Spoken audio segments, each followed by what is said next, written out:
É desse jeito, estamos gravando esta que é a quarta, isto mesmo, esta é a quarta aula de um grupo de 6 aulas desta nossa matéria Síntese do Antigo Testamento, turma das quartas-feiras, curso básico em Teologia, Academia Bíblica Beré. Esta é a quarta aula desta turma das quartas-feiras, começando hoje bastante além do horário, né? Tivemos um contratempo, mas também estamos observando que os irmãos também tiveram seus contratempos e não conseguiram chegar às 8h30, né? Como havíamos postado ali no grupo. Mas tudo bem, são situações excepcionais, não acontece todos os dias. Hoje é quarta-feira, 5 de julho, isso, já estamos no mês de julho, 5 de julho de 2023. Irmã Isabelle hoje está igual Batman, ela está inclinada, né? Por que eu digo Batman? Porque o seriado do Batman dos anos 60 mostrava tudo inclinado na casa. Mas ainda agora a irmã Isabel ficou pequenininha, ela está na vertical, mas tudo bem, é a configuração do telefone dela. Depois esse telefone se converte, né? Ele fica transformado. O esposo vai estar vindo hoje, irmã Isabeles. Vai, daqui a pouquinho. Maravilha. Perfeito, perfeito. Perfeito, meus irmãos. Vamos então na página de número 17. Vamos na página de número 17. Isso, vamos dar continuidade à nossa página de número 17. Temos a ausência hoje da irmã Angélica e da irmã Daniele Militão. O irmão Mateus Jair terminou da parte dele, né, o curso, só para vocês saberem, ele já estava com essa matéria já praticamente já fechada, então ele já, de uma certa forma, fechou. Então estamos em 9 alunos, né? Essa então é a menor turma da que nós temos hoje funcionando no online, a turma das quartas-feiras com 9 alunos, mas confiando em Deus que vamos ter aí no futuro mais alguém, né? Mais 2 ou 3. Na terça-feira já vão entrar mais 3 alunos. Mas é assim mesmo, né? É muita rotatividade. Página 17. Página de número 17. Nós terminamos o parágrafo que diz, né, lá sobre os procedimentos de interpretação. Esses procedimentos de interpretação do Antigo Testamento, como já havíamos dito e orientado aos irmãos, eu peço a gentileza que vocês não se esqueçam deles, são importantíssimos, não é? São 3. O primeiro, você tem que considerar o gênero literário, né? Toda vez que você estiver lendo o Antigo Testamento, deve ser feita a seguinte pergunta: que gênero literário eu estou aqui lendo? Poesia, história, narrativa, biografia? É importante identificarmos o gênero literário da porção do Antigo Testamento que estamos fazendo leitura. Segundo procedimento de interpretação, temos que descobrir, na medida do possível, né, ou o quanto que possível nos for, o público para o qual a obra foi escrita. Por exemplo, o livro de Esther, tá? Vamos fazer uma rápida visão do livro de Esther. Alguns estão lendo pela primeira vez o livro de Esther e têm dificuldade de identificar para quem foi escrito, quando foi escrito e qual a geografia do livro de Esther, tá? Vamos resumir só para você entender. Para quem foi escrito o livro de Esther? Para os judeus que se encontravam na Pérsia. Tá? Isso é importante, né? Você descobre isso quando lê o primeiro capítulo do livro de Esther. Então, o livro de Esther foi escrito para os judeus que se encontravam na Pérsia. quando foi escrito o livro de Esther? Aproximadamente por volta de 460 a.C., né? Qual o panorama histórico que envolve o livro de Esther?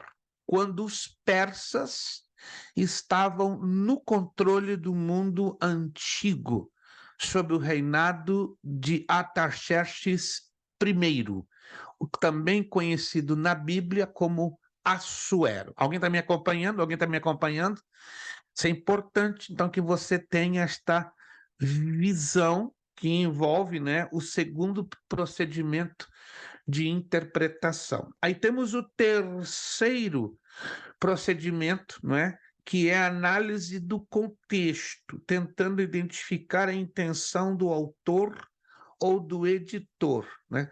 Aí, ainda em cima do livro de Esther, faríamos a seguinte pergunta para fechar o terceiro procedimento de interpretação. Qual a intenção do escritor ao livro de Esther? Resposta: mostrar que, embora em momento nenhum o nome de Deus é nele mencionado, vemos sem dúvida ações e atitudes que indicam que Deus estava presente, né? Vocês devem entender que o livro de Esther é um dos únicos, se não é o único da Escritura Sagrada ou do Antigo Testamento, que tem uma característica, que não é mencionado em momento nenhum o nome de Deus. Alguém sabia disso? Alguém sabia dessa característica do livro de Esther? Isso, em momento nenhum o nome de Deus é mencionado no livro de Esther. Bem interessante. Mas nós encontramos o que no livro de Esther? Atitudes voltadas para Deus, né? A oração, jejum, consagração, várias e várias atitudes que todas elas o quê? Apontam para a adoração e a separação para o próprio Deus. Então, esses três procedimentos de interpretação precisam ser considerados. O último parágrafo que nós paramos diz aqui, ó, como leitores estudiosos da Bíblia, se conhecemos bem o autor, o público, a situação e o gênero literário, estaremos aptos para nos colocarmos no lugar do ouvinte e entendermos as palavras, e especialmente a mensagem do trecho interpretado. A interpretação exige que nos tornemos, na medida do possível, parte do público original. A mensagem a eles transmitida é a mesma para nós. Isso acontece na grande maioria do texto dos 39 livros do Antigo Testamento. Vocês vão ver que o Novo Testamento, como eu já bati na tecla algumas vezes, né, em outras aulas, em outras matérias, o Novo Testamento ele sempre será mais fácil de se ler, de se interpretar, de se compreender, por causa do conteúdo menor e por causa da área geográfica e cultural também, ser sensivelmente menor em comparação ao Antigo Testamento.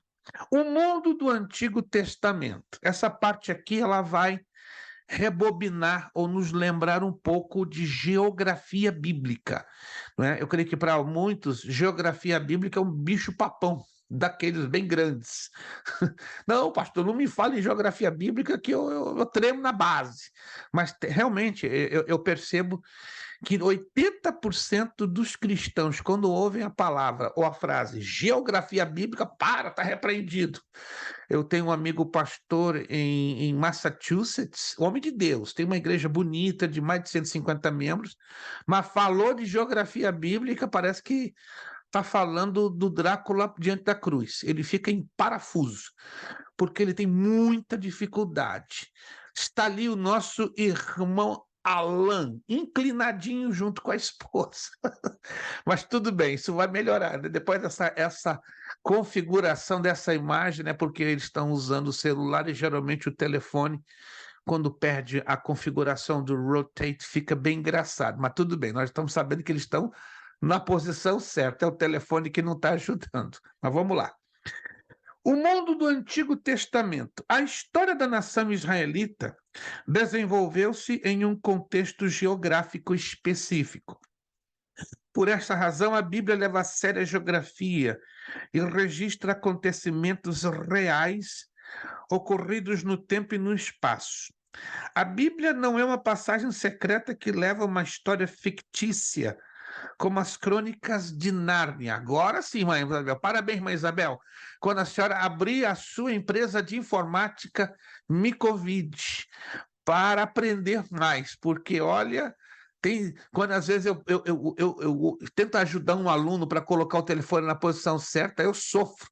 Mas a senhora fez assim, ó, com a facilidade que só técnico consegue fazer isso, né? Mas também ao lado do seu esposo, vocês dois são gente que conhecem profundamente. Mas vamos lá. Eu estou me referindo a esse ponto específico. Eu não sei se vocês já devem ter ouvido falar e até mesmo visto nas redes sociais. Tem um número aí gigante, vou repetir, gigante de cristãos que leem aqueles livros chamados Crônicas de Nárnia, de C.S. Lewis, como fosse um conto bíblico ou uma história bíblica. Quem já ouviu falar de Crônicas de Nárnia? Alguém já teve a curiosidade de ler algumas páginas das Crônicas de Nárnia? Tem um livro, né? Foi feito até filmes. Na internet você pode baixar. Alguém já teve a curiosidade de ler algumas páginas desse livro? Não? Alan, sim. Gente, é um absurdo. Só posso dizer isso. É uma ficção tão doida, tão louca, em que os crentes creem mais nisso do que na própria história bíblica. E isso porque foi escrito por um cristão. Mas isso não quer dizer que ele escreveu uma história baseada nas escrituras sagradas. Pode O invocar pastor, uma ele se converteu depois, não foi? depois, Foi depois, né? exatamente. Exatamente, mas o povo não leva isso em consideração. O, o povo ele considera, não, C.S. Lewis, cristão, e aí Crônicas de Nárnia é um livro que tem base cristã. Não tem base cristã coisa nenhuma. Se você entra no livro e começa a dissecar o livro, você vai encontrar um monte de heresias, de loucuras, de coisas que não encaixam com o contexto bíblico. Mas tem crente que, ó, só porque C.S. Lewis é crente, mas como a irmã Isabelle falou, se converteu, mas ficou algo para trás, né? Que foram as obras dele, né? Mas é nesse ponto que eu quero tocar. Tem mais crente que conhece Crônicas de Nárnia do que o conteúdo geográfico do Antigo Testamento. Por exemplo, ontem eu tive uma conversa por telefone com um pastor, homem de Deus usa muito ele. E a gente trocando ideias, né, e tal, papapá, daqui a pouco, pastor, a situação lá de Israel tá difícil, né? Sim, tá bombardeando a Cisjordânia, exato, né? Como é que vai ficar a África? Como assim, como é que vai ficar a África? Não estou entendendo. Não, mas você sabe, né? Israel está na África. Como é que é? Aí ele repetiu duas, três. Israel está na África, né? Está na cabeça da África. Está no norte da África. Como é que o irmão falou isso? Eu não estou entendendo. Irmão, estamos falando do mesmo Israel? Claro, a capital Jerusalém. Não, não, não. Peraí. Acho que estamos falando de uma outra geografia. Jerusalém não é capital de. Não é. Não. É Tel Aviv. Jerusalém é a capital espiritual de Israel. A capital política, civil, oficial do Estado de Israel é Tel Aviv. E Israel não está na África, Israel está na Ásia. Não, pastor. Meus pastores sempre me ensinaram que está no norte da. Não, peraí. Então o irmão tem que me provar isso. Gente, ficou desagradável a conversa. Ficamos uns 15 minutos batendo boca e ele insistindo, né, com uma convicção doida. Aí no final da conversa, né, eu tive que mandar um mapinha no WhatsApp e ele disse: não, isso é uma fraude, isso é um fake. Como é que é um fake? Um mapa do estado de Israel. Não, isso é tudo montagem, pastor. Tem que estar na África. Meu Deus! Eu falei, como é que ele foi convencido de um homem de Deus? Pensa no homem de Deus, Deus o usa maravilhosamente, mas nessa parte, porque o fraco dele é enorme na área da geografia bíblica. Na cabeça dele, a Grécia está dentro da Turquia. Ou seja, ele tem uma noção de geografia bem estranha. Mas não Pastor, me... ele está pensando que Belém é no Pará, né? Ele já disse isso, que Jesus nasceu no Brasil. Sério, irmão? O irmão está achando graça? Ele fala com uma naturalidade. Jesus não nasceu em Meu Israel, Deus! pastor. Jesus nasceu no estado do Pará. Como é que o irmão sabe disso? Está na Escritura. Belém, mas olha direito lá no livro do profeta Miqueias.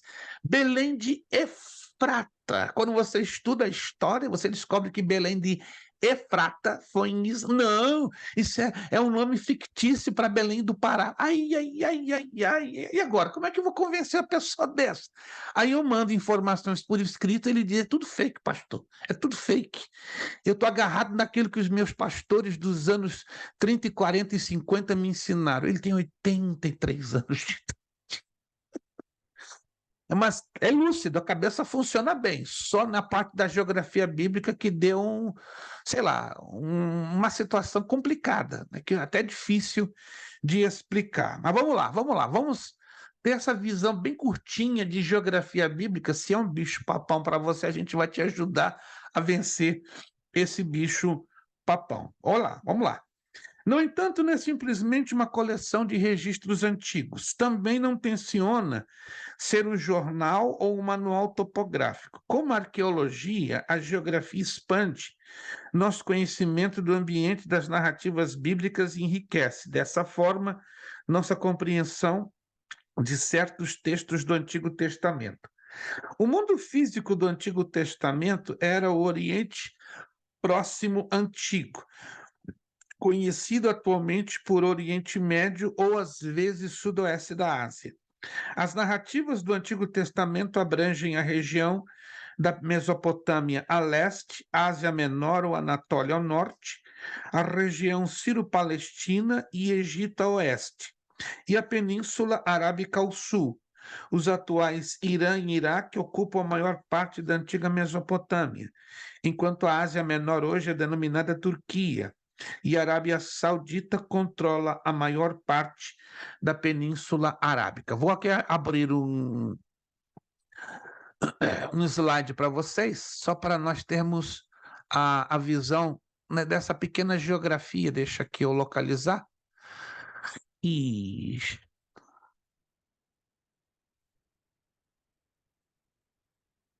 Perfeito. Estão todos vendo esse mapinha? Todos estão vendo esse mapinha? Todos. Isso. Essa é a região da geografia onde se localiza a história do Antigo Testamento, ou seja, toda a narrativa do Antigo Testamento se desenvolveu dentro deste campo geográfico que vocês estão vendo aí no mapa. Aqui à minha esquerda, estão vendo aqui a mãozinha do meu cursor se movendo, é a parte de água que conhecemos como Mar Mediterrâneo. Mas observe que na Bíblia, em nenhum texto do Antigo Testamento você vai encontrar esse nome, Mar Mediterrâneo. Você sabia? Como é que você encontra na Bíblia a descrição do Mar Mediterrâneo? Alguém sabe? Alguém tem ideia? Alguém já leu? Alguém já desconfiou como se chamava o Mar Mediterrâneo na Bíblia? Mar Grande, entenda? Então, o nome Mediterrâneo não existe dentro das páginas do Antigo Testamento. Isso é muito, muito importante, né, que você possa averiguar essa realidade. Outra coisa aqui é o Mar Vermelho. Preste atenção, aqui está o Mar Vermelho está aqui, certo? O Mar Vermelho, ele mostra exatamente dois braços. Observe que tem um braço à esquerda e um braço à direita. Um braço à esquerda e um braço à direita. Isso quer dizer o seguinte: o braço da esquerda, não sei se vocês já viram isso nos mapas atuais, ele é chamado de Golfo de Suez. O braço da direita é chamado de Golfo de Acaba. Tá? No passado, eles não tinham esses nomes que conhecemos hoje, mas hoje eles são Golfo de Suez à esquerda e Golfo de Acaba à direita. Então, são os dois braços que compõem o Mar Vermelho. No passado, o Mar Vermelho era também chamado Mar de Canas. Mar de Canas, porque ele possuía um tipo de um bambuzal cor avermelhado. Daí o nome Mar Vermelho. Aqui nós temos o deserto da Arábia, ok? E uma das partes mais importantes do Antigo Testamento. Ó, essa região aqui, aonde trafegam lado a lado dois rios. Quais seriam esses dois rios? Enormes, que trafegam paralelamente, lado a lado. Alguém consegue enxergar? Aqui temos um e aqui temos outro. Tigres e Eufrates. Tigres e Eufrates. O Eufrates está à esquerda e o Tigre está à direita. À direita. Um detalhe que nos chama muito a atenção. No meio existe uma região, o nome de uma região peculiar a esses dois rios. Como se chama essa região? Já que são dois rios. Mesopotâmia, que significa entre rios. Isto, irmão João tá afiadíssimo, irmão João tá cortando com facão de lampião hoje, novinho, tá cortando com força. Mesopotâmia quer dizer região entre rios, tá? Por isso esse nome, se você não se lembra, né, a palavra meso do grego quer dizer meio. E Potâmia vem de pótamos, quer dizer rio. Aí nos lembra o nome daquele bichão enorme chamado hipopótamo, né? Hipopótamo, que quer dizer cavalo do rio, certo? E temos bem abaixo da Mesopotâmia a região da Babilônia. E lá no fundinho, o Golfo Pérsico. Então, essa visão aqui, ela é importantíssima que você, como aluno, né, estudante do Antigo Testamento, tenha em mente. Eu acredito que no finalzinho de uma de suas Bíblias, você deve ter alguma Bíblia, lá no finalzinho, não é? Que deve ter um mapa parecido com este. Se você não tiver, eu quero acreditar que sim, não é? Se o aluno tem um ou duas Bíblias, ela vai ter que aparecer esse mapinha em uma das Bíblias que você possuir. Geralmente as Bíblias de estudo. Nas Bíblias de estudo trazem esses mapas. Bíblias mais simples costumam também trazer esses mapinhas, mas para maiores detalhes, as Bíblias de grande porte ou de estudo, elas conseguem trazer pelo menos mapas principais para você ter uma visão do mundo do Antigo Testamento. Não sei quantos de vocês teriam no finzinho do mapa de vocês um mapinha parecido com esse, no final da Bíblia. Irmão Kleber teria, não sei se o irmão João teria, irmã Isabelle teria isto. Eu creio que a maioria de vocês tem. Se algum aluno não tiver um mapinha, eu sugiro adquirir uma Bíblia, não é?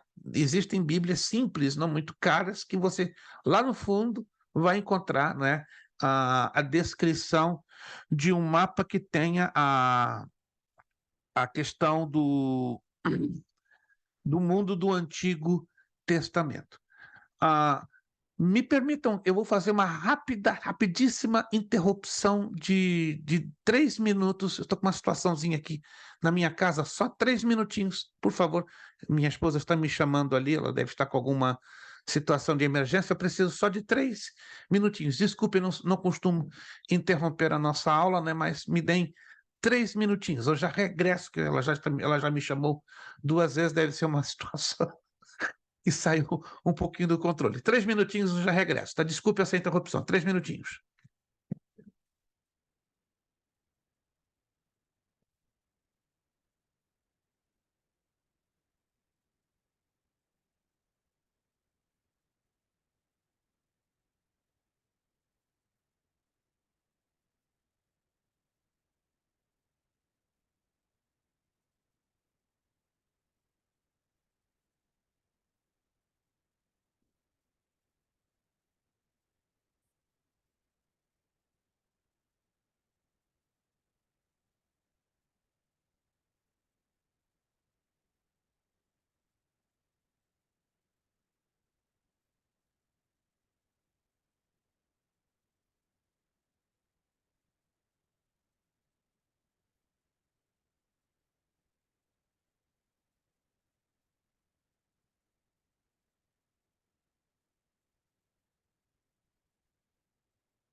Ok, mil perdões pela interrupção, né? Só foi uma pequena ajudinha, que a casa aqui é de 2 andares e minha esposa teve uma pequena dificuldade, ainda tem um problema no pé, e ela travou, ela não conseguia se mover para subir de jeito nenhum.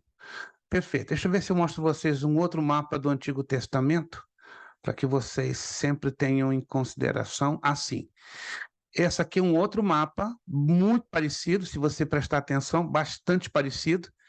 Este outro mapa, ele traz praticamente a mesma visão do anterior, só que mostrando com mais evidência o norte do Egito, certo? E a chamada região do crescente fértil, né? Temos de novo a Mesopotâmia, temos a Caldeia, a região da Arábia. Então, esse é o tipo do mapa que o aluno precisa ter esta visão para a compreensão de que aqui foi o cenário, né, do desenvolvimento de toda a história do Antigo Testamento. Deixa eu ver se eu tenho um outro mapa aqui, porque está nos slides que eu enviei para vocês. Deixa eu ver aqui.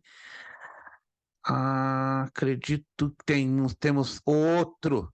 Esse é o mapa do Êxodo, né, da rota, da suposta rota do Êxodo, tá? Temos a visão do Egito, da península do Sinai, né, das principais bases da geografia, né? Como está aqui, ó, o Mar Vermelho dividido em 2 braços, o Mar Salgado, que na Bíblia nós não encontraremos nunca pelo nome de Mar Morto, sim, Mar Salgado, a região de Canaã, certo? E os vários desertos que envolveram, né, esse eixo Egito, Canaã, Midian. Então, esse é o tipo dos mapinhas que vocês precisam ter esta visão bem básica, né, para entender o panorama da geografia ou da linha de acontecimento do Antigo Testamento. Esse outro mapa que mostra, basicamente, né, as tribos de Israel, né, como é importante também o aluno ter a visão das tribos, né? Você pode não acreditar, tem aluno que tem uma grande dificuldade de entender a divisão das tribos de Israel. Já aproveitando que estamos com esse mapinha aqui em aberto, eu vou fazer 2 perguntas. Prestem bastante atenção. Se você está enxergando bem esses mapas, ou esse mapa em particular que é da divisão das tribos, só para esclarecer a sua compreensão do Antigo Testamento. Aqui nós temos um mapa bem comum da divisão das tribos. Eu faço 2 perguntas. Neste mapa aqui tem 2 situações bem incomuns, bem curiosas, por que não dizer anormais. Uma delas envolve os nomes das tribos. Então, a minha primeira pergunta: qual a situação estranha ou anormal que você encontra neste mapa envolvendo o nome das tribos? E a segunda pergunta: qual seria a tribo que também, de uma forma anormal, ocupa o território de uma forma diferente em comparação às outras tribos? Então, vou repetir as 2 perguntas. Primeiro, existe uma anormalidade neste mapa, não é? Algo que não é comum, não é normal, com respeito aos nomes das tribos. Essa é a primeira pergunta. E segundo, tem uma tribo aí que está ocupando, não é, de uma forma muito diferente em relação às demais outras tribos. Vamos lá, se vocês conseguem observar o mapa e me darem as respostas. Se algum aluno conseguir me dar as 2 respostas corretas, vai sair sorrindo com 75 pontinhos na gaveta. Mas tem que acertar as 2 perguntas. Olhe com atenção.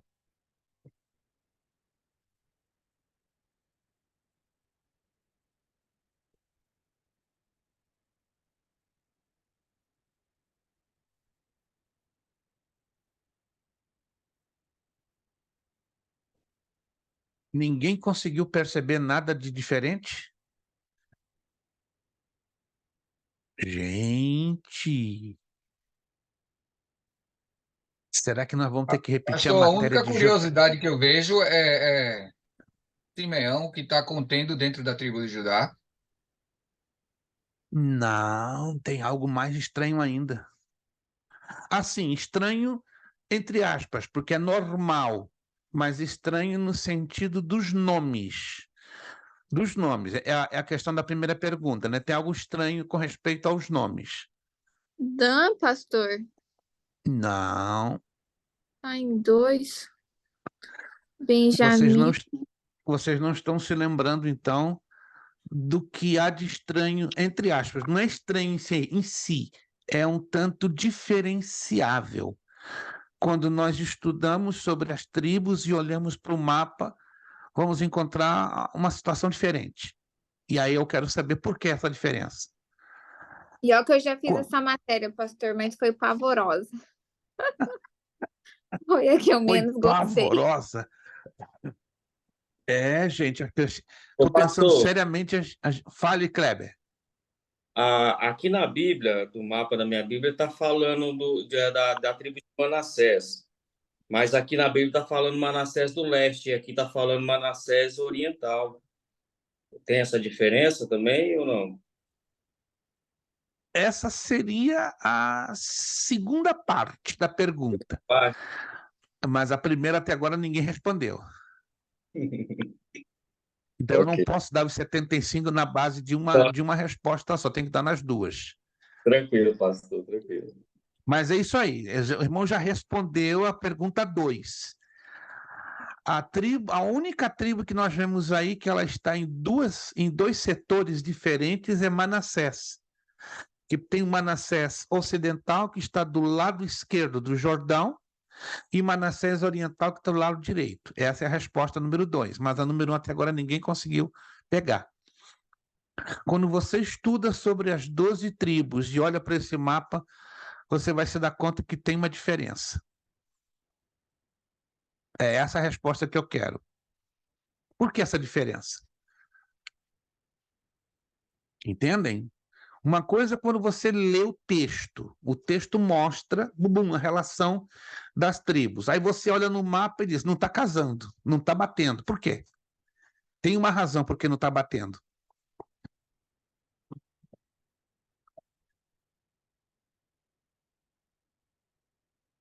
Que pena. Queria que alguém dormisse com um sorriso com 75. Olhe com atenção aí. Olha, Aser, Naftali, Manassés Oriental, Zebulon, Isacar, Manassés, Efraim, Dan, Judá, Simeão, Gade e Ruben. Ninguém está desconfiando absolutamente de nada, né? Ninguém. Perfeito, já vou dar então a resposta.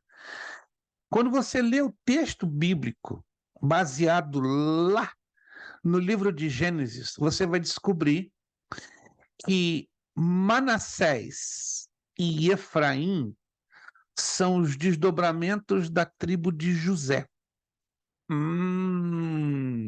E Levi também é uma tribo. Só que vocês se lembram? Levi não coube a parte da divisão de terras. Levi coube o sacerdócio.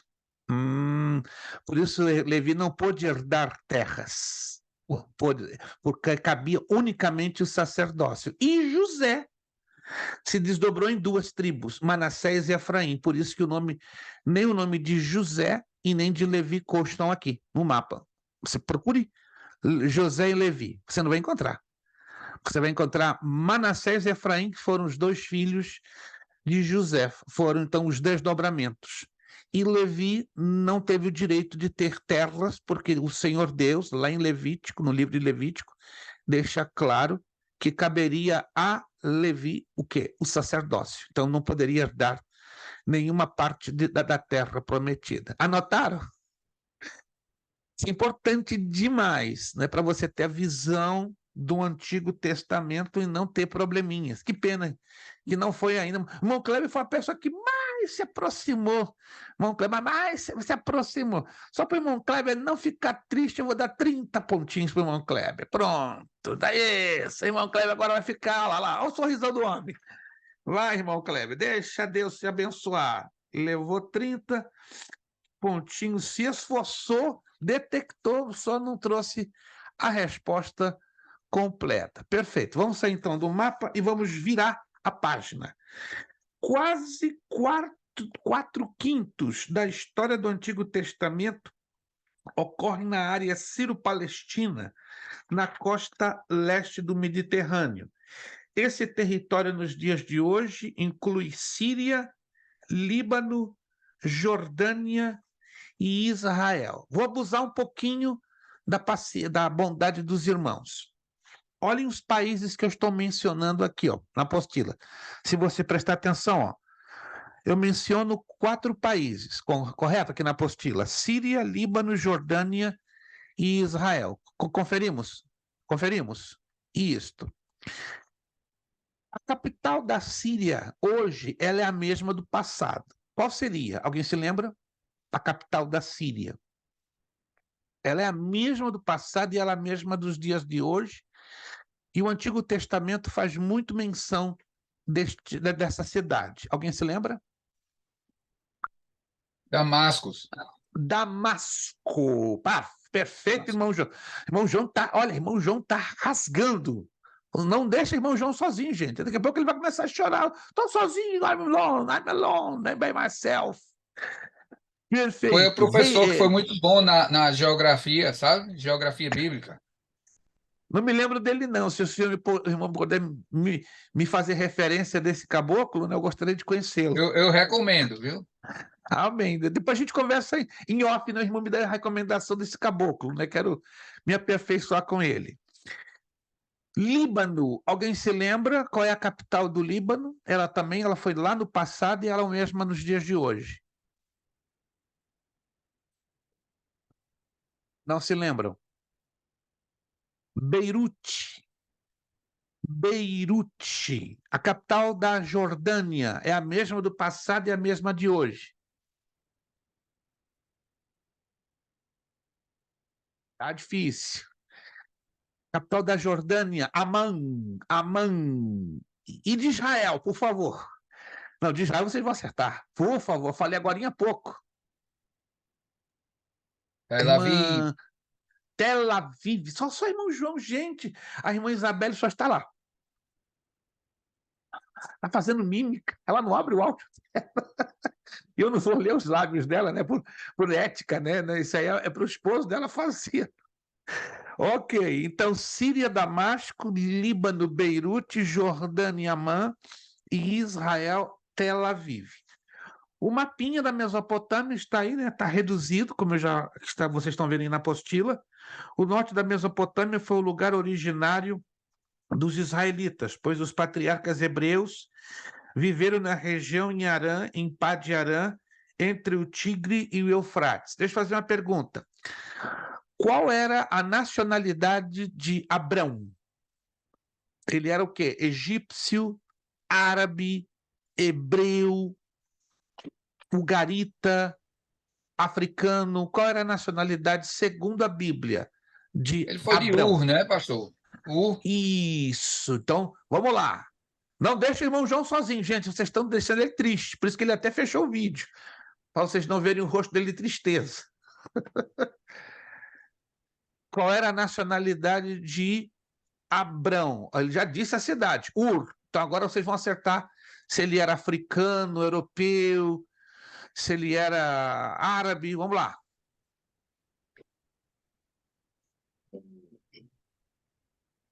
Gente, será que eu vou ter que repetir essa matéria de geografia bíblica?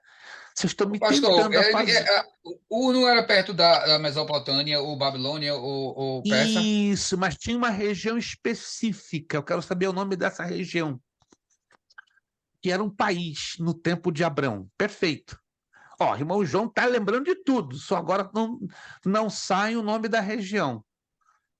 E era um país de grande importância. Foi a civilização mais avançada da época, do tempo de Abrão. 3, 4 mil a.C. Caldeia. Oh, papai do céu. Anota em algum lugar. Abraão era caldeu.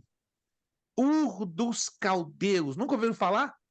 Ur dos Caldeus. Ô, papai do céu, não deixe esse povo bonito esquecer disso, não. Porque aí fica difícil você compreender o contexto histórico e geográfico do Antigo Testamento. Anote aí em algum lugar para não se esquecer nunca mais. Abrão era de Ur dos Caldeus, ou da Caldeia. Fale, Alain. Pastor, sim, a gente está até falando aqui, era Ur dos Caldeus, Ur dos Caldeus. Mas qual região é Ur dos Caldeus? A Caldeia era uma nação. Ok. E Ur dos Caldeus estava no eixo Mesopotâmia-Babilônia. Então não é Ásia nem Europa, é um Ásia, continente asiático. Eu vou dar as coordenadas. Ur dos Caldeus estava dentro do continente asiático e na região Mesopotâmia-Babilônia. Perfeito. Dê uma olhadinha lá no mapa. Seria hoje o Iraque, né, pastor? Seria hoje exatamente o Iraque. Isto, o Iraque e o Kuwait, né? Seria um pedacinho do Iraque com o Kuwait, né? Mais exatamente o Kuwait, né? Quase praticamente a divisa dos dois países, certo? Mas se quiserem anotar, isso aqui é importante. Ur dos Caldeus estava no eixo Mesopotâmia-Babilônia. Pertencia a um país chamado Caldeia, tá? Porque toda aquela região era dividida em pequenos reinos, né? Como Caldéria, Ugarite, Suméria. Isso quando você vai na história do Antigo Oriente, de 3, 4, 5 mil anos antes de Cristo, você vai descobrir isso, tá? E dentro do continente asiático. Isso é importantíssimo para você que lê o Antigo Testamento para ter a visão tanto da geografia como da história. Queiramos ou não, você não tem como separar geografia de história. É impossível você desmembrar os dois. Vamos lá. Um mapinha de baixo, tá vendo? Um pouco mais escuro. É a Ásia Menor ou Anatólia. Então tinha dois nomes no passado. Tanto seria Ásia Menor como Anatólia. E ainda tem um terceiro nome que eu ainda não coloquei aqui, que seria Terra dos Eteus. Já ouviram falar em algum lugar na Bíblia? Terra dos Eteus. Então, eu não quis, então, abrir com o maior número de informação, mas se um dia você está lendo o Antigo Testamento e encontrar a frase ou a expressão Terra dos Eteus, está se referindo a que lugar? A Ásia Menor, a Anatólia, que hoje seria a região da atual Turquia e Armênia. Vamos lá. É uma região montanhosa com solo rico e clima mediterrâneo a oeste e sul. Um planalto central árido e estéril e montanhas altas a leste, próximas à Armênia. A riqueza de minérios nas cadeias montanhosas centrais fornecia aos habitantes recursos para comércio com o restante do antigo Oriente Médio. Então, anote aí, essa região, no passado, levou o nome de Ásia Menor, Anatólia ou Terra dos Eteus. Temos o terceiro mapinha, que é a região Sírio-Palestina. Por que Sírio-Palestina? Porque ela envolve o norte da Síria, se você olhar lá para cima, na região da Fenícia, Gaulanitis, está lá em cima, está pequenininho, tá? E a região Palestina, se você olhar para esse mapinha, esse terceiro, que ele está pequenininho, tá? Você vai encontrar lá embaixo, está bem pequenininho, a cidade de Gaza. Alguém conseguiu enxergar? Está lá embaixo, bem no sul. Gaza. Nesse terceiro mapinha aqui, ó. Nesse terceiro mapinha, lá embaixo. Está bem pequenininho. Alguém conseguiu enxergar? Não? Gaza. Está lá embaixo. Gaza. Isso, Gaza. No passado, essa região, cuja cidade era a mesma cidade de Gaza, se chamava Filistia. Filistia. E o nome Filistia vem de um termo grego, né? À beira do mar. Então, Filistia quer dizer um povo à beira do mar. E a cidade de Gaza era a que mais se destacava dentro da Filistia. Tem um fato do Antigo Testamento, vamos lá, se alguém se lembra, tem um fato do Antigo Testamento que marcou muito a cidade de Gaza. Alguém consegue se lembrar? Tem vários fatos, pelo menos 3 ou 4, mas teve um bem impactante, bem chocante, bem chamativo. Alguém se lembra? Não? Sério? Uou! Então não estão lendo com muita frequência o Antigo Testamento. Vou dar uma dica. Esse fato envolve a quebradura, o arrebentamento dos portões da cidade. Não, nem dando essa dica, vocês conseguem se lembrar? Teve um momento que os portões da cidade de Gaza foram quebrados. Que evento foi esse na Bíblia, no Antigo Testamento? Ninguém está conseguindo se lembrar? Ai, ai, ai, ai, ai. Ô, pastor, Ah, o do Sansão, não, né? 100%, irmão Kleber. Rapaz, custou, hein? Sair lá do fundão do baú. Casa, eu lembrei que eu li Juízes e vi esse do... Oh, meu Deus, glória a Jesus. Agora, a unção do irmão João bateu agora no irmão Kleber. Não tinha que acontecer. Essa unção, ela tem que transitar aqui no meio de todos nós. Lembraram-se agora? Teve um momento que Sansão entrou em Gaza e levantou os portões e saiu em cima das suas costas. Alguém já leu essa parte no Antigo Testamento, sim ou não?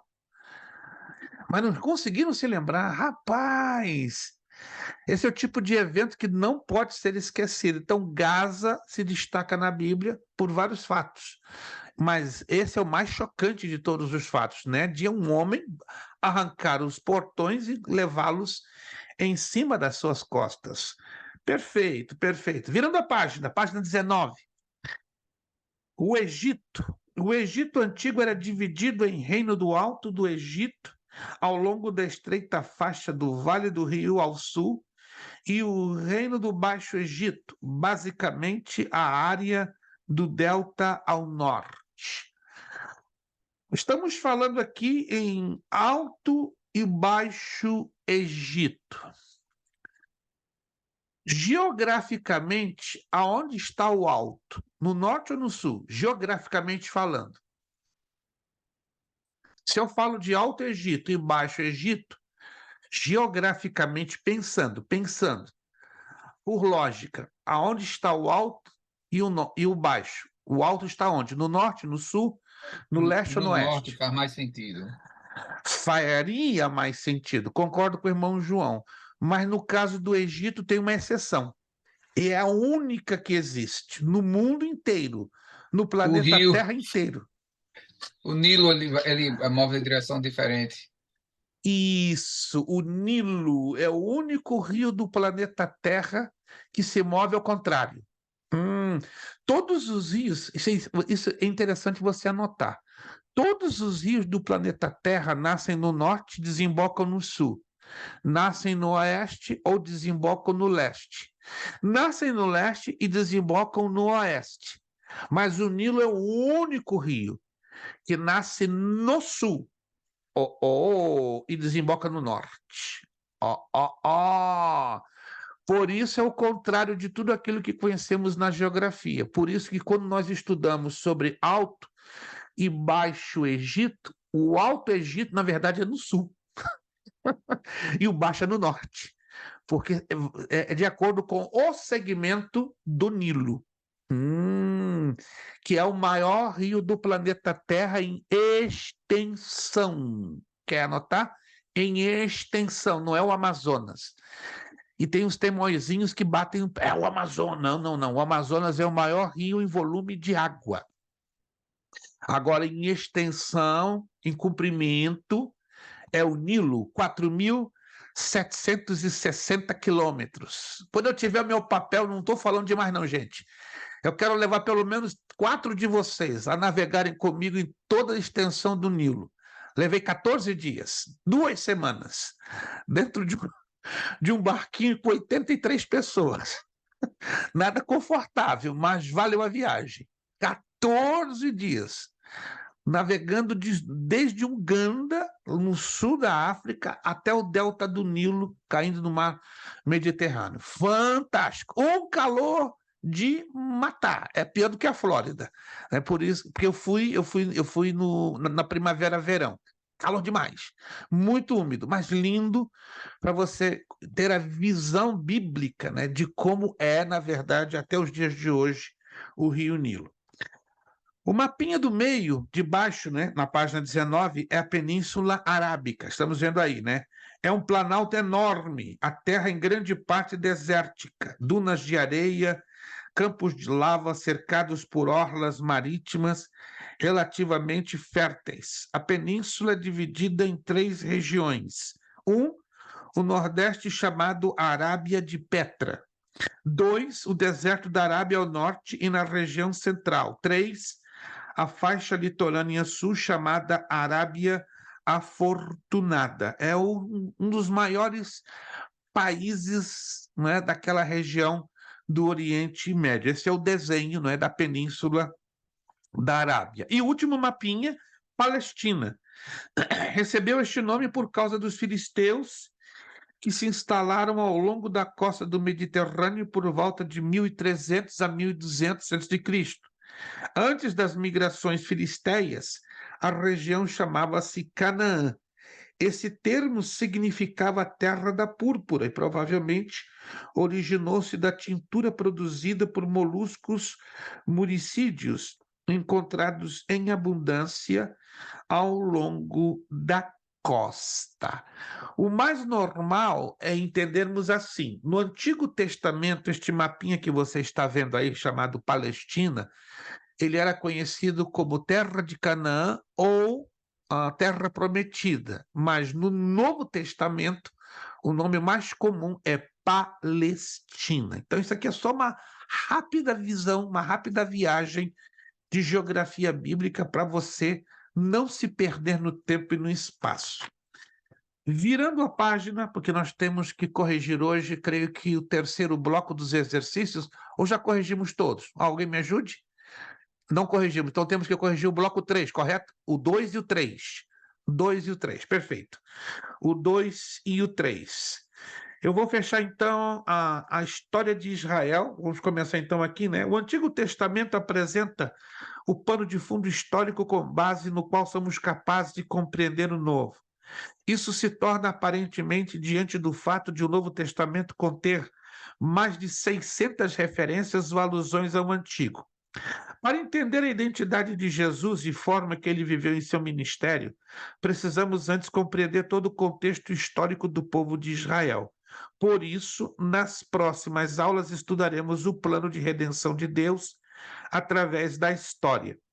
Na aula de hoje faremos um breve panorama da história do povo de Deus, desde a criação e até um pouco antes do povo entrar na Terra Prometida. Nosso objetivo é que você possa entender um pouco mais de todo o contexto histórico do povo de Deus e de ter mais clareza para interpretar a Bíblia. Eu não sei, eu acredito que eu já postei. Se eu não postei, eu vou fazer isto agora, porque é importantíssimo que vocês tenham estes livros. Vamos lá, deixa eu ver aqui. Acabei de postar no grupo. Se eu já fiz alguma vez, faço então pela segunda ou terceira vez, mas eu não vou deixar de postar. Está lá no grupo, eu fiz uma postagem de 3 livros em inglês, de gigantesca importância. Por que eles são importantes? Estes são os 3 livros que você vai encontrar no mercado, que explicam biblicamente a Bíblia e a ciência, sobretudo o livro do Gênesis. Entendam isso.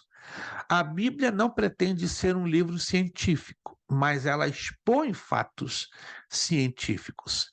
Um dos fatos mais controversiais e pouco conhecidos é que a Bíblia não revela detalhes das duas criações.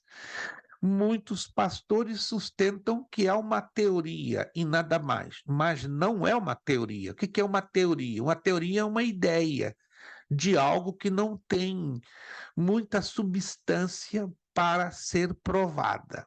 Muito pelo contrário, a Bíblia se omite dar detalhes da primeira criação. Como é que é? A Bíblia fala da segunda criação. Peraí, volta a fita. Como é que é?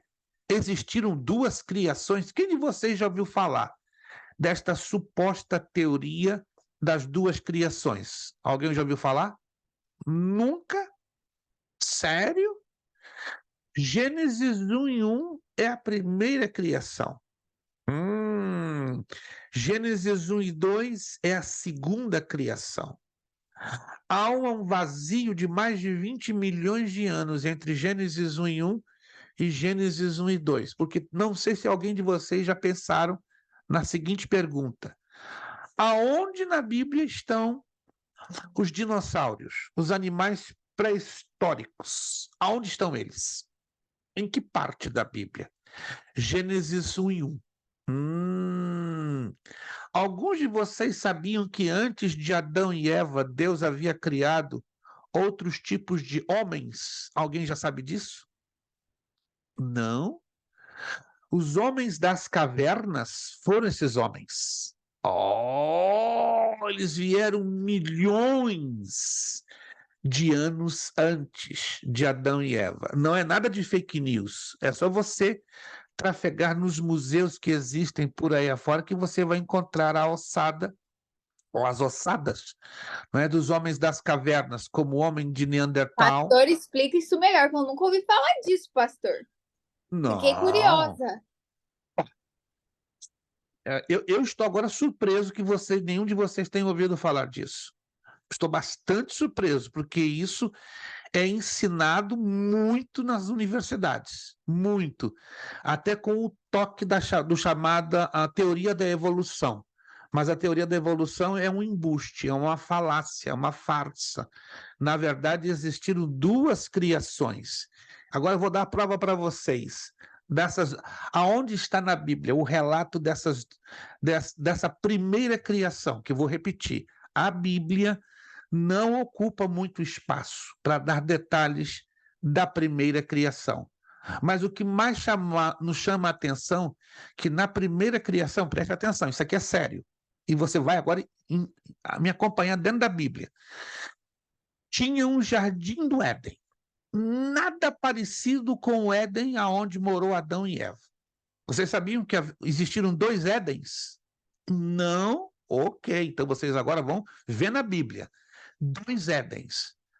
Sabe quem cuidava do primeiro jardim do Éden? Satanás. Lúcifer. O quê? Yes! Ezequiel capítulo 28, por favor, abra comigo. Gente, agora estou surpreso demais que vocês nunca ouviram falar disso. Uau! Então, essa aula vai ser algo inédito. Pastor, Ezequiel, se eu falar capítulo isso na 20. igreja, acho que eu fico no banco, hein, pastor? Hein? Preciso aprender. Se eu falar isso na igreja, eu fico no banco, hein? Eu preciso. Ezequiel capítulo 28, vamos lá, povo. Ô, gente! Ezequiel capítulo 28, versículo 11. Deus traz a Ezequiel uma mensagem cifrada. O que é uma mensagem cifrada? Uma mensagem em códigos. Ezequiel 28, 11. Vou esperar que todos vocês encontrem esse texto.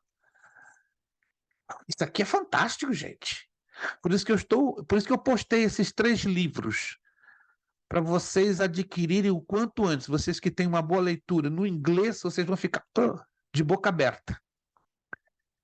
Todos encontraram Ezequiel 28, 11? Pastor, qual dos 3 já fala a mais sobre as duas criações? O primeiro. Mas os 3, se o irmão ler os 3 em conjunto, fecha-se perfeitamente. Mas o primeiro, ele é bem mais é pequenininho. Ele tem menos de 100 páginas, mas ele é bem detalhista, bem detalhista, bem detalhista. O segundo e o terceiro também, o irmão vai ficar impressionado. Seria interessante ter os três, mas na dificuldade dos três, o primeiro deles, né, o The Remarkable Birth of the Planet Earth, esse é para arrasar. Esse é para arrasar. Todos abriram Ezequiel 28:11? Vamos lá. Veio a minha palavra do Senhor dizendo: Filho do homem, levanta uma lamentação contra o rei de Tiro e diz-lhe: assim diz o Senhor Deus, tu és o sinete da perfeição, cheio da sabedoria e formosura. Lembre-se, isso aqui é uma mensagem, é uma mensagem codificada, ou seja, cifrada. Deus está usando figuras de linguagem para revelar uma tremenda revelação, uma tremenda profundidade de Ezequiel. Chama a atenção do verso 12. Preste atenção, olha lá. Tu és o sinete da perfeição, cheio de sabedoria e formosura. Deus está se referindo a alguém criado no auge de uma perfeição nada comparada a ninguém, que foi criado no universo. E era uma perfeição que exalava o quê? Sabedoria e formosura. Estão me acompanhando no verso 12? Estão me acompanhando? Sim ou não? Eu quero ter certeza que você está ligado na mesma sintonia. Versículo 13, olha só. Estavas no Éden. O quê? Jardim de Deus. Opa! De todas as pedras preciosas te cobrias. O sárdio, o topázio, o diamante, o berilo, o ônix, o jaspe, a safira, o carbúnculo e a esmeralda. De ouro se te fizeram os engastes e os ornamentos. No dia em que fosse criado, foram eles preparados. Preste atenção. Aí está o primeiro Éden. E ele era diferente demais. Por quê? Porque toda a superfície do primeiro Éden era coberto de minerais, pedras preciosas à vista. Agora, olha o 14. Tu eras o quê? O quê? Tu eras o quê? Querubim da guarda ungido. E te estabeleci. Permanecias no Monte Santo de Deus e no brilho das pedras andavas. Quem era esse querubim? Satanás, Lúcifer, o filho da alva, como nos ensina o livro do profeta Isaías, capítulo 14. Mas, pastor, eu não estou encontrando aqui o nome Satanás e nem Lúcifer. É fácil você entender. Ezequiel não usa esse nome, mas Ezequiel identifica esse ser como um querubim. Preste atenção, que é uma alta hierarquia nos exércitos celestiais. E aqui está dizendo, querubim da guarda. Era o querubim que estava diante da própria presença de Deus. Estava guardando o rosto de Deus. E te estabeleci.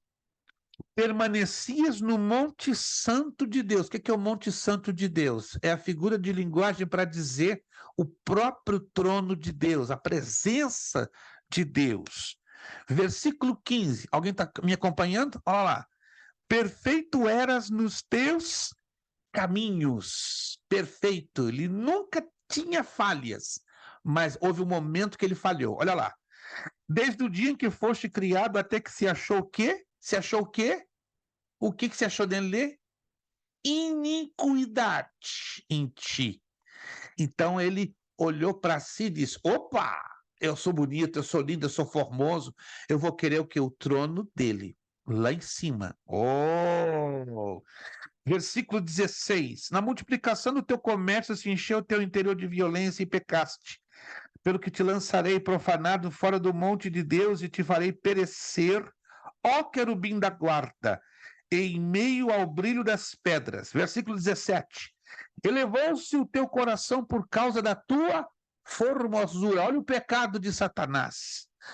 Corrompeste a tua sabedoria por causa do teu resplendor.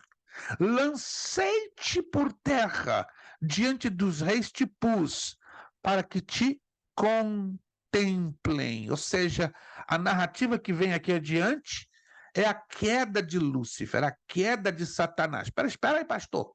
Até agora eu não encontrei o nome de Satanás. Agora você vai encontrar o nome dele. Isaías capítulo 14. Não deixa de anotar Ezequiel 28, do 11 ao 19. Você tem que ler todo ele. Nossa aula já está chegando no fim e você vai dormir com essa situação na sua cabeça. Isaías 14, Isaías capítulo 14. Isaías capítulo 14, versículo 12. Por favor, abra lá Isaías 14, verso 12. Gente, isso aqui não é teoria, isso aqui é Bíblia. Essa palavra de Deus, isso é uma profundidade que poucos investigam ou têm investigado. Isaías 14, 12. Como caíste do céu, ó estrela da manhã, filha da alva. Aí você vai encontrar o nome Lúcifer. Como é que é? Como é que é? A língua hebraica tem uma coisa chamada repetição. Chama-se o hebraísmo repetitivo. E isso é muito normal no livro dos profetas, os 17 livros dos profetas. Se você quiser anotar isso, é interessante. Chama-se hebraísmo repetitivo, ou seja, no hebraico usa-se muito a repetição para chamar a atenção. Quando Ferreira de Almeida traduz essa frase no hebraico, ele não usa a repetição, porque é característica do hebraico. Mas no português ele usa duas expressões que significam uma só. Olha só. Estrela da manhã, está me acompanhando? E filho da alva. É a mesma coisa no hebraico. Mas Almeida, para não colocar duas vezes, em exemplo, filho da luz, ele usa então uma semântica poética, que é normal na língua portuguesa. Ó estrela da manhã, filho da alva. Então, o nome do anjo, do querubim que guardava a presença de Deus, chamava-se filho da alva, ou estrela da manhã. A tradução em latim, chamada Vulgata Latina, que foi feita a partir do século VIII depois de Cristo, ela traduz essa expressão do hebraico para Lúcifer, que se escreve Lúcifer. Então, o nome Lúcifer, escute, você não vai encontrar em nenhum lugar das nossas Bíblias em língua portuguesa e em nenhum lugar das Bíblias em hebraico. Você não vai encontrar. Só vai encontrar na Vulgata Latina. Daí aparece o nome Lúcifer. E o nome Satanás? O nome Satanás quer dizer adversário, porque vem do hebraico da palavra Satã.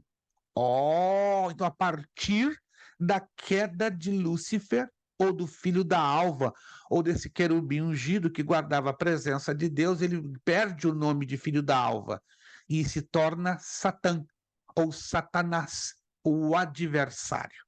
Ok? Vamos então, para fechar essa aula, vou dar as características, olha só. Como foste lançado por terra, tu que debilitava as nações. Versículo 13. Tu dizias no teu coração, escute essa, eu subirei ao céu, acima das estrelas de Deus exaltarei o meu trono. Presta atenção, exaltarei o quê? O meu trono. Como é meu trono? Satanás, ou Lúcifer, tinha trânsito em dois lugares. Escute essa, isso aí é interessante. Ezequiel disse que ele estava no Monte Santo de Deus, ou seja, ele era o querubim da guarda, ele estava diante da presença de Deus. Alguém está me acompanhando? Sim ou não? Está me acompanhando? Mas Isaías está dizendo que ele tinha um trono. Aonde? Na terra. Como é que eu sei? Está aqui, ó. Acima das estrelas de Deus exaltarei o meu trono. Mas aonde ele tinha esse trono? No Éden, no primeiro Éden. Mas por quê? Porque ele era o administrador do primeiro Éden. Trono, na Bíblia, fala de governo. Então, ele era o governador do Éden. E todo governador tem que ter um trono. Então, na terra, ele tinha um trono. E aonde? No Éden.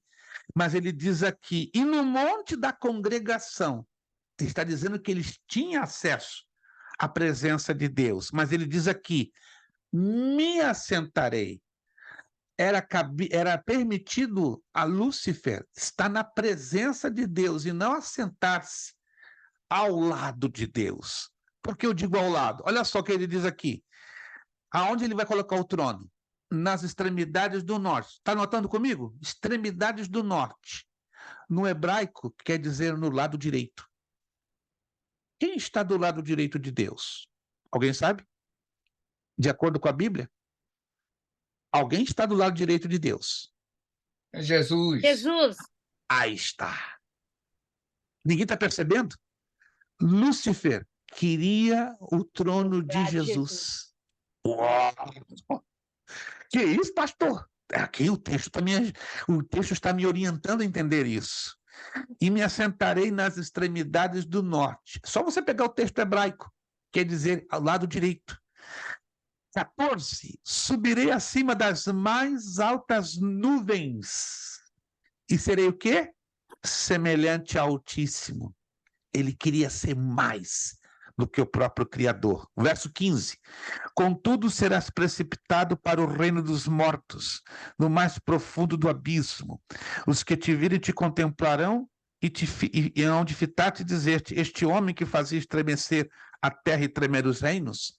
Já são 10:01 e eu não posso mais prosseguir. Preste atenção. Se você for lá em Gênesis 1 e 2, rapidinho, só para fechar, mas eu só vou usar mais 5 minutos. Não posso mais avançar além das 10. A gente vai corrigir na próxima aula os exercícios, fique tranquilo. Gênesis 1 e 2.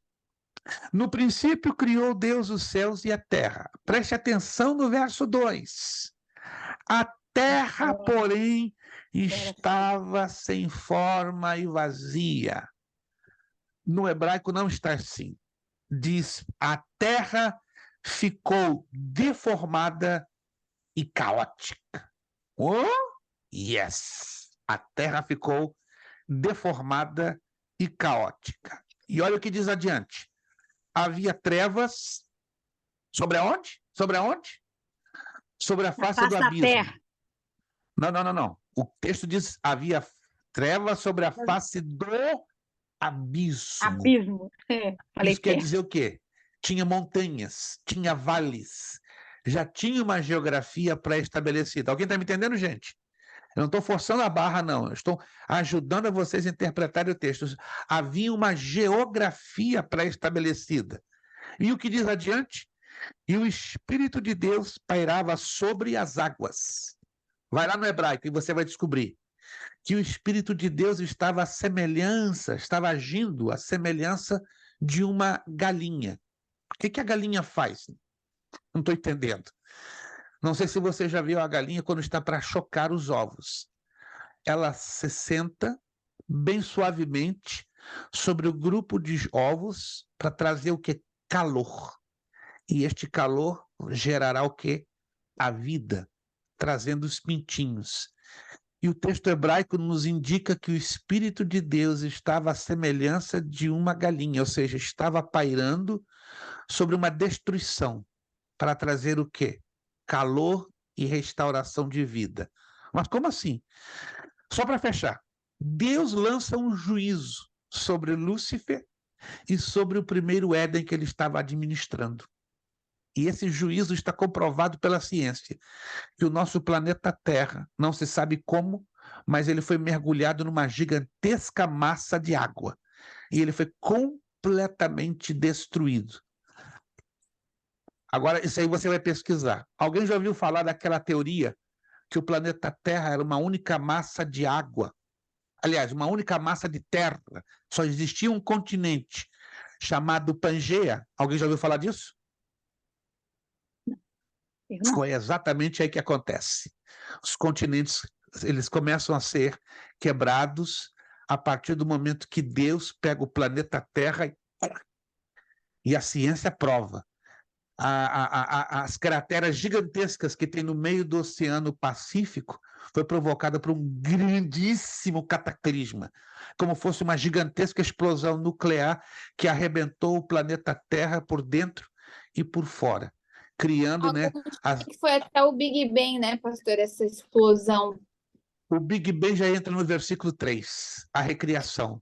E Pastor, disse mas Deus, haja luz. Bereshit bara Elohim, que fala o princípio de tudo. O princípio de tudo não é o começo da criação? Vamos traduzir ao pé da letra. Bereshit. Bereshit. No início das eras mais remotas, porque Bereshit quer dizer princípio de eras remotas. Ok. No princípio das eras remotas, Bará, do nada, Elohim criou Ahatek Eretz, criou os céus e a terra. Então a tradução exata no hebraico é: no princípio das eras mais remotas, do nada, o Deus majestoso criou os céus e a terra. Gente, isso dá para tirar o sono. É lindo demais, é lindo demais. Aí quando você entra no verso 2, é Deus pegando o planeta e mergulhando na gigantesca massa de água, pronunciando juízo sobre Lúcifer. Mas no versículo 3, e disse Deus, haja luz. Aprovado que a luz mais antiga, não é a luz dos corpos celestes, mas é a luz cósmica. Que é a luz cósmica? É o agrupamento de enorme quantidade de isótopos de hidrogênio e de oxigênio no vácuo. E elas juntas fazem isso. Uma fissão nuclear gigantesca. O Big Bang existiu, mas foi impulsionado pelo poder da palavra. Pastor, E disse desculpa, Deus. é muita informação. Então, essa primeira luz não é Cristo. Não. Uau, quantas Cristo pregações falando. erradas, talvez. Não, é Cristo falando. Ele, haja luz. E houve separação. E viu que as trevas eram. Isto. Vou fechar agora aqui com uma coisa que vai deixar vocês doidinhos. Ah, não, pastor. Mas, Só para fechar. Gente, isso aqui é profundo. Nós estamos estudando o Antigo Testamento. Isso aqui é profundo demais. Isso é tudo provado. Bíblia e ciência. Bíblia e ciência. Vocês sabiam que cada um dos 6 dias do Gênesis são as 6 eras geológicas pelas quais passaram o planeta Terra? Yep. Vai lá no Google, coloca 6 eras geológicas e coloca ao lado dos 6 dias. 6 eras geológicas? As 6 eras geológicas pelas quais passaram o planeta Terra. O Cenozoico é a primeira era geológica. Foi quando apareceu a luz cósmica, o Big Bang. Agora, tem um detalhe que chama demais a atenção. Na primeira era geológica, na segunda e na terceira, preste atenção, isso aqui é interessantíssimo, não existia o tempo. O quê? Não existia o tempo. O tempo, horas, minutos, segundos, não existia. Existia só a eternidade. Oh. Yes. Kairos. Não, Cronos. Exato, só existia o Kairos. Mas o Cronos, sabe quando começa a existir? No 4º dia. No 4º período geológico. Quando Deus cria o Sol, a Lua, os luminares. Pastor, e é muito forte que a palavra de Deus vai falar que houve manhã e tarde. Exatíssimo. Nunca à noite. Exatíssimo. Gente, eu paro por aqui. Não, Se você mais ler um o pouquinho, primeiro pastor, livro, mais não, 10 o primeiro minutinhos. livro, The Remarkable Birth of the Planet Earth, dá detalhes bíblicos e científicos. Vocês não tem nunca um mais vão ter documentário, pastor, que fala Hein? isso? Não Como? tem um documentário que fala sobre isso? Tem, passou a semana retrasada na National Geographic.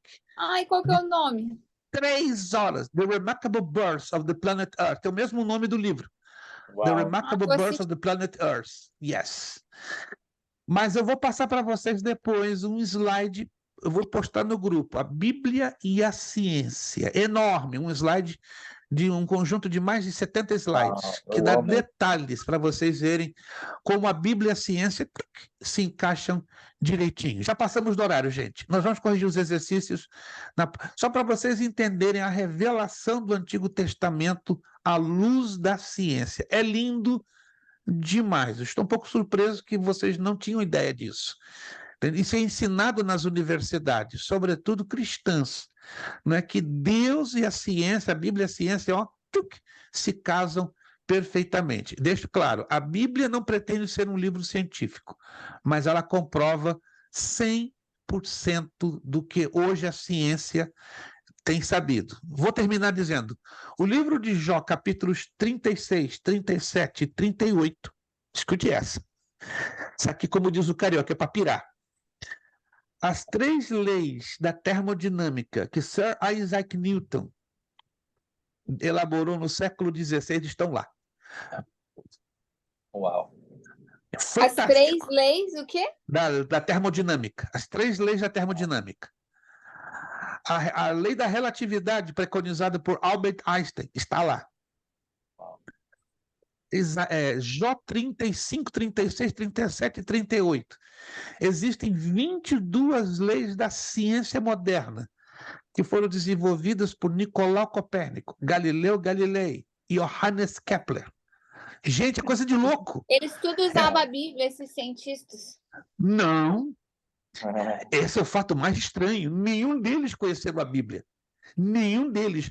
Só foram conhecer perto da morte. Uau. E descobrindo que todas as suas leis e teorias estavam dentro da Bíblia. E isso eles ficaram enlouquecidos, sobretudo Johannes Kepler.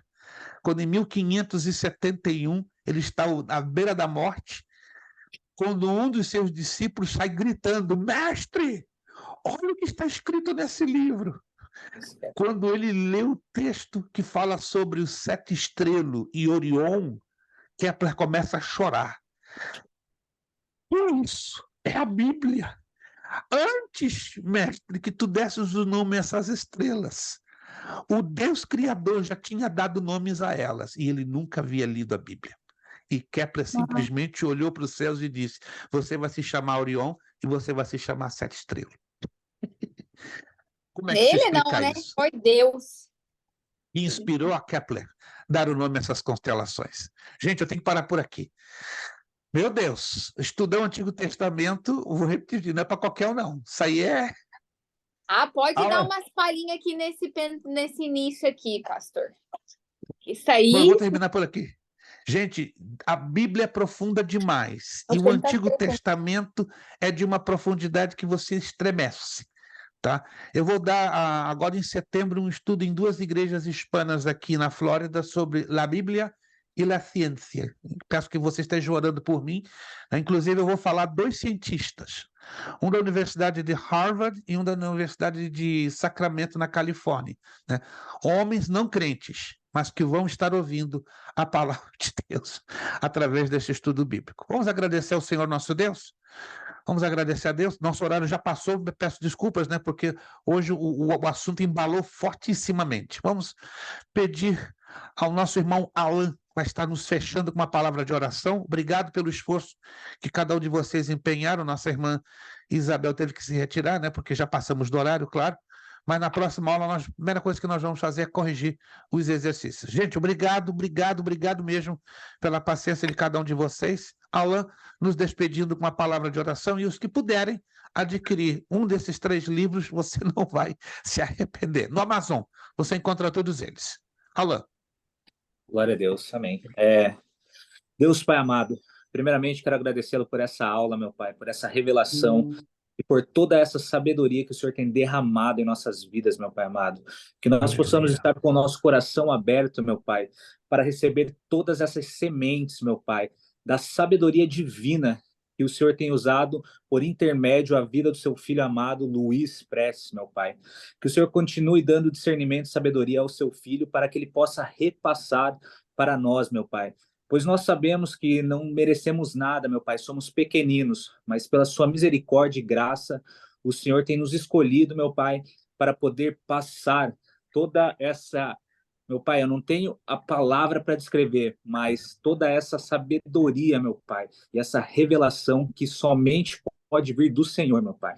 Quero também colocar a vida de cada um dos meus irmãos aqui, meu Pai, que eles possam ter um resto de semana abençoado na sua presença, meu Pai.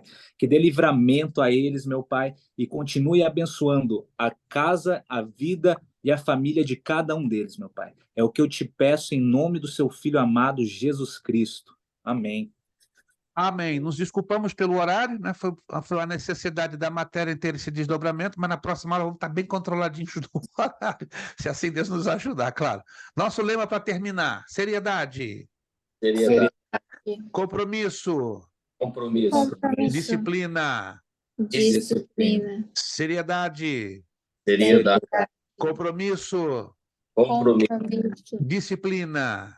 Disciplina. Seriedade. Seriedade. Compromisso. Compromisso. Disciplina.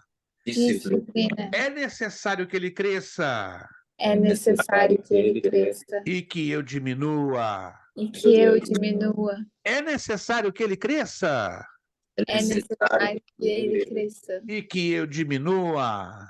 e que eu diminua. É necessário que ele cresça É necessário que ele cresça e que eu diminua. e que eu diminua. E a Deus damos o quê? A honra, a glória Glória. e o poder. Muito obrigado. Deus abençoe. Ótima noite, ótimo descanso, ótima semana. Nos vemos na próxima quarta. Amém. Isso, dia 12 de julho, se Deus quiser. Um abraço, beijo no coração de todos vocês. A paz do Senhor. Obrigado.